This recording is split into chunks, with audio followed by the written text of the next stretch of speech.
Okay, welcome, Brian, for this session. And this is basically what I do after a cycle or a run. I want to get back after I had a shower. I'll stretch for about 20 minutes. This is why I suggest it would be good for you to loosen up your hips and your lumbar and your shoulders as well. So I would start with child's pose, knees wide, hands out in front. We'll do it together for 20 minutes as such. I'll just put a little bit of sound on. Okay, so knees nice and wide. So it's more of a rest. Spread the fingers nice and wide. And for now, let's leave the arms off the floor. So pressure in your palms. Try to press your butt back over your heels. Laying your chest down between your thighs and see if you can get your nose on the mat or forehead on the mat. Just notice where your breathing's at. And for any pose we do, to be effective, we've got to hold for at least 20 seconds. 30 would be good, 2 minutes would be better again. Just going to come down to how much time you have and how many distractions are around you.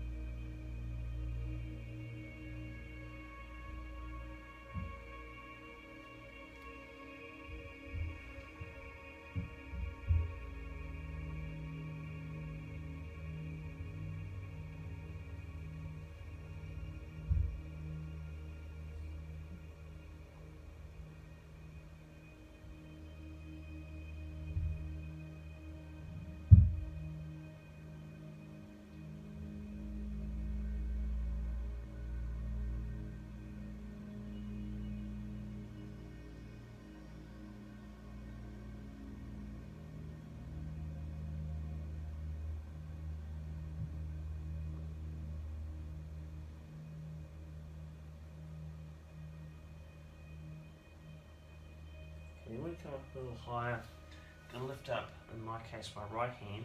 I'm going to reach through as far as I can, I'll drop my shoulder down and bend this elbow. This is called thread the needle whilst we're in puppy pose. Really trying to get a compound stretch, not only from my right hand, right side, but also my left side. The more you bend this elbow up, the more you can open out through your chest. Now, where am I going to feel this? Upper back, both scapulars. A little bit at my core. So yeah, again, good for your, after you've done your rowing, or after you've had a session of swimming. I really want to alleviate those shoulders lifting up to your ears, so see if you can sink yourself down towards the floor, but still bent in that elbow.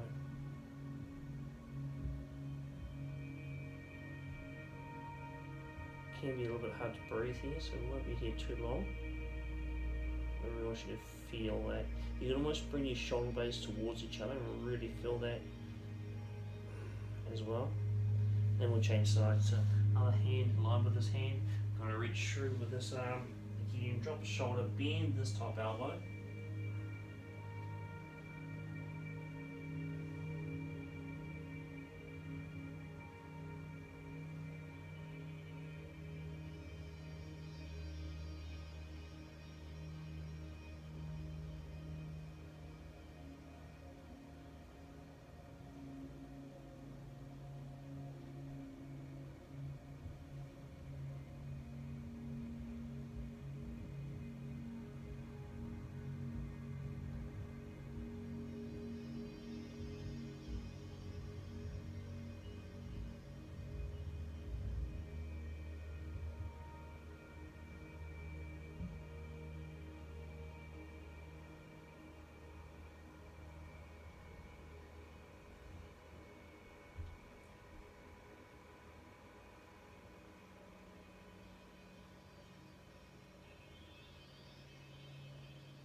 back to child's pose again. This time I'm going to bend my forearms down, so elbows down, forearms down, head down.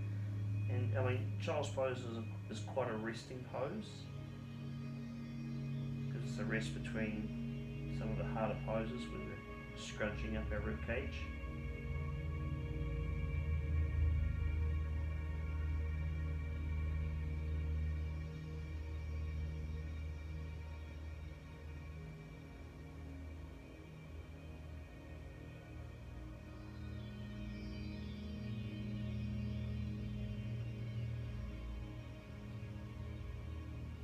Come into pigeon, so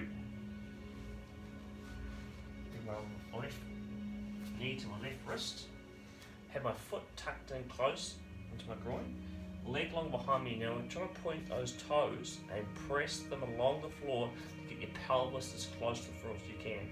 Now I'd like you to start on your fingertips and try and make that back flat. So we need to roll the shoulders back and lift the chest so we're nice and long. Put a bit of pressure on your rectus abdominis, but we need to make that back nice and straight to start with, so when we come down we have a lovely flat back the whole time. So now we're going to come on down just where you can, forearms, and I just want you to stay here, not rocking and rolling this time. I simply want you to stay in this position. Let's really feel the glute and the seat bone and the outside of the hip. I'd like you to try and relax those shoulders. And while you're here, we just focus on breath. So I like to try, when I inhale and exhale, it tends to be about 20 seconds, 10 seconds in, 10 seconds out. So I know if I do 3 breaths like that, it's a minute. So we continually slow my breath down.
Could stay here for longer. Hips can get quite tight because we're seated for a long period of time on the bike or even at work, so feel free to hold this for a little longer if you've got the time. I'm just going to move through to the other side. I'm going to place my hands, I'm going to dig my toes in the back, I'm going to lift my thigh and simply bring the other leg forward. My wrist, foot in close again. Press my toe along the floor to get my pelvis as close to the floor as I can. Fingertips. I'm going to start with that lovely flat back. My abs are very sore at the moment, so I can really feel that stretch from my abdominals. It's difficult for me to be long, but I know I need to be, so I'm going to work through that slight discomfort. When I'm happy with my length from my back, I'm then going to come down with forearms again, the other side. Again, try and make myself nice and flat, nice and long from my back. And then notice the other side, so notice the outside of the hip, notice the psoas muscle on the inside of the groin, notice your adductors, notice your seat bone. And maybe you almost check in on this side how it feels compared to the other side. And we simply want to notice, we're not going to judge it.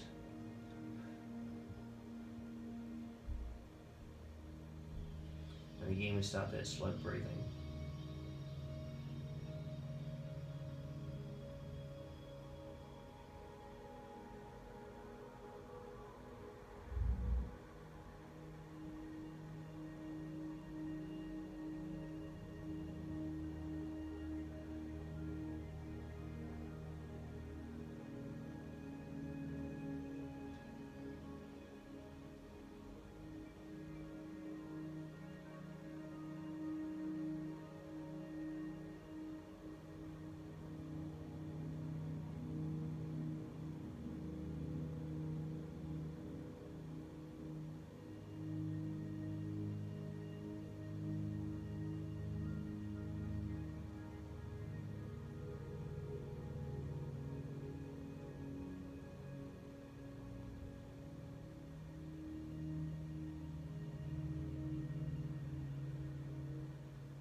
down dog. So bring my leg forward a touch, leg back, feet a little apart, lift the hips really high, and press my chest back to my thighs. So it's really about getting your hips as high as you can. Come on the balls of the feet to start with, and bend the knees a touch. Then press physically, feel yourself press your chest back to your knees, then straighten those legs, and see if you just start to layer the heels down towards the floor. We don't want to be in a hurry to get the heels down there. Take your time, you're going to feel this. So really you're going to feel this behind your knees and calf muscles. And I can tell you, even after 12 years of doing down dog, I still can't get my heels down. That's okay. Still getting a good stretch, which is what it's all about.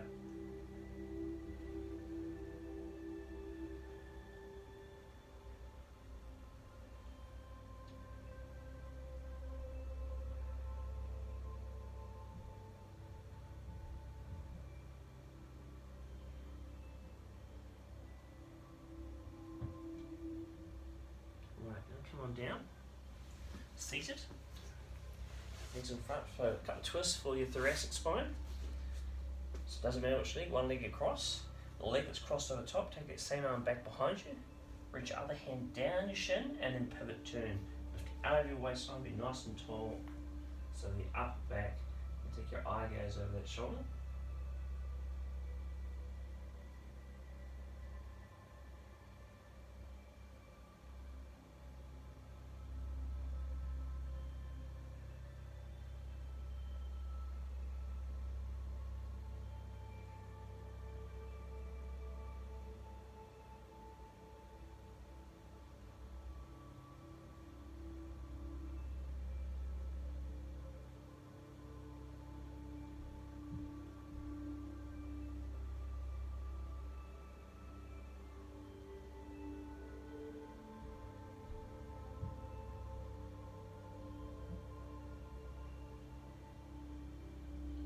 Change sides, other foot down, other foot across, hand reaches down shin, fingertips down, lift out of your waistline, and then revolve back.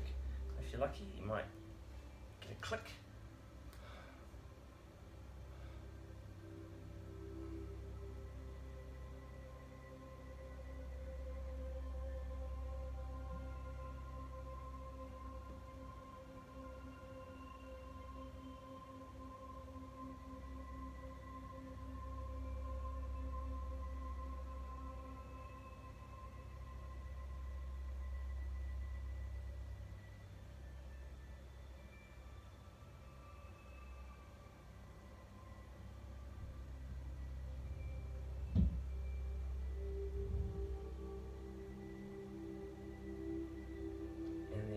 Back. I'm going to turn this around a touch because I'll need this for the height. So I'll turn this around, make it a little bit taller. There we go.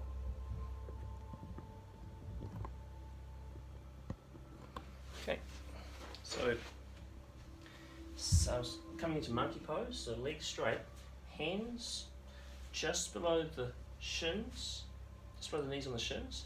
Now we want to try and make your back flat, so pressing into your shins, bring the chest forward and then sink the belly down. So what tends to happen is a bit of that going on, so we need to really think about pelvis tilt down, and it will actually lift the seat bones up and straighten the legs. It's harder than hamstrings, but it is a hamstring stretch as well as a lengthening through your spine. So eye gaze straight down to the floor, pressing and really being as long as we can through that back. So monkey pose, really good for the back, the full length of the back, lumbar spine, thoracic spine, and the neck, and also great for the hamstrings. So we want to make sure we're flat on those feet, so we're not back here, leaning back, making it easier for ourselves, and we're not too far forward. We're directly hips in line with where our feet are. You'll feel the difference on those feet. You'll know if you're coming too far forward, because the weight needs to be the same.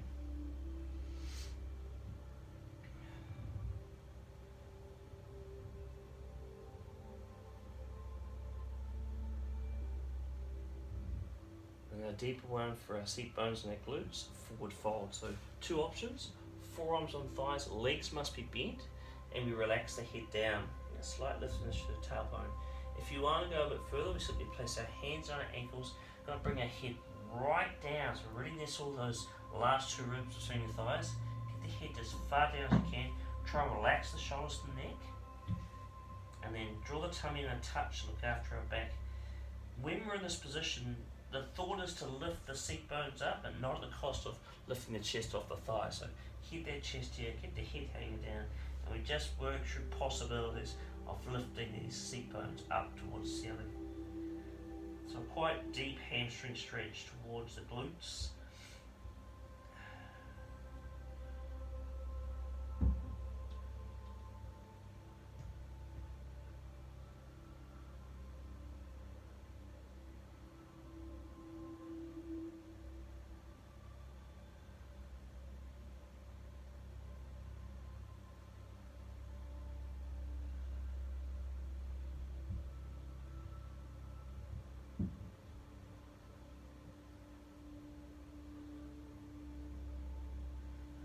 Come up, then we'll use some hip rotations.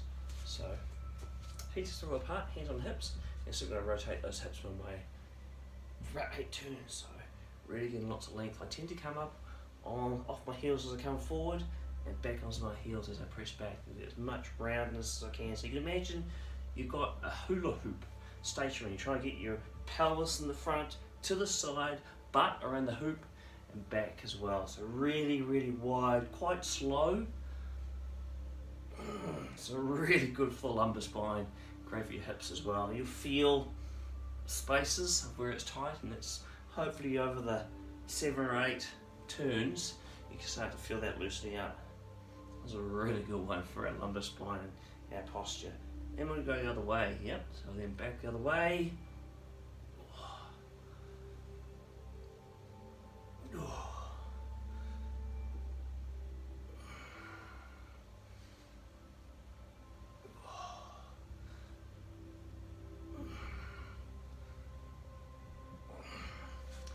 And that's your session. So about 18 minutes, 16, 18 minutes. Ideally directly after your exercise, especially after your run or your cycle. And maybe you're rowing as well if you can do it after your run, but those hips really need to be lengthened for all the sitting that we tend to do in life and in our cycling. So all the best, good luck.